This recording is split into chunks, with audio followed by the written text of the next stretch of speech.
మన కోరికలు నెరవేరాలంటే మాత్రం మనం పూజ చేసుకునే వినాయకుడి ఫోటోలో కానీ విగ్రహంలో కానీ ఆయనకు తొండం ఎడం వైపు ఉండాలి.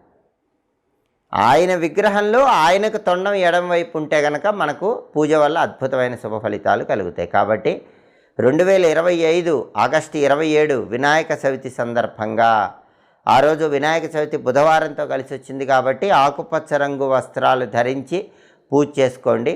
పూజా ఫలితం సంపూర్ణంగా రావాలంటే స్థిర లగ్నం ఉన్న సమయంలో, సింహలగ్నం కానీ వృశ్చిక లగ్నం కానీ ఉన్న సమయంలో పూజ చేసుకోండి.